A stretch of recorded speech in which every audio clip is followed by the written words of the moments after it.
Let's talk to Lord Ouseley, who is an FA Council member and an anti-racism campaigner. Good afternoon. Perhaps you can give us your reaction now that this case is over. Well, I'm glad for all those concerned that it is over. It's been a long time coming, and now we know the verdict. We respect that. The magistrate has heard all the evidence and has made a decision, and that's good news for John Terry. Maybe it's not such good news for Anton Ferdinand. Whether it's good news for football is a matter we wait to see.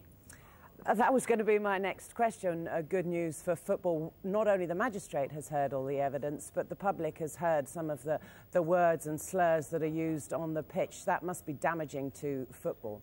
Well, I think so, because many people who have asked me the question, is this what goes on in professional football? I have to say, no, it isn't. And it certainly doesn't go on to the same extent in grassroots football. But the fact is that it has been, the dirty washing has been done in public. The evidence is there for everyone to see. They've heard it.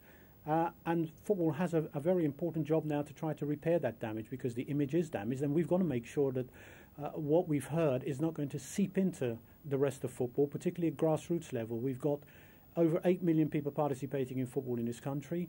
Women's football is the fastest growing participation sport in this country. We get no such abuse. Disabled football is much more popular than even rugby league. It's the seventh largest participation sport in this country.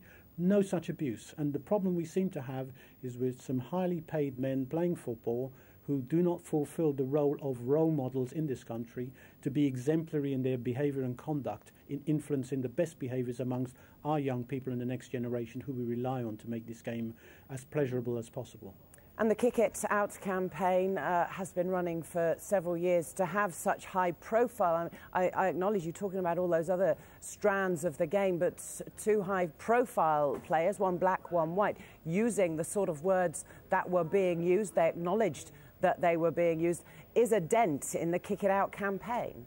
Well, it's not a dent in the campaign. The campaign is very concerned that these things go on, but we've never kidded ourselves that such language doesn't go on the field. It's for the officials to deal with it. It's for the regulatory body to deal with it. And don't forget, the regulatory body, which is the Football Association, was actually dealing with this until the police intervened, and then the CPS intervened, and then the court intervened, and now we've had that out of the way.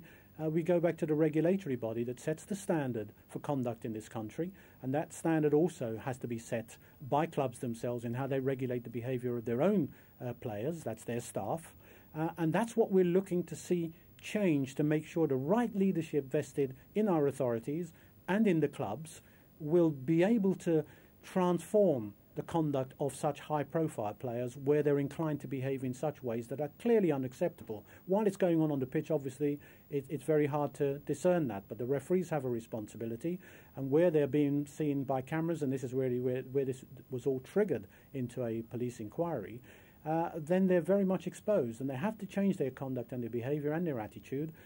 And I think the work that we do with all concern, with everyone in the game, is about improving that conduct, but also transmitting best possible influences to the next generation of young people and all those who participate in the sport but do not engage in such unacceptable conduct. And Lord Ouseley, that obviously now comes back to the FA executive. What is your view on what they should do now? Well, I can't in any way predict what will happen or preempt what may happen.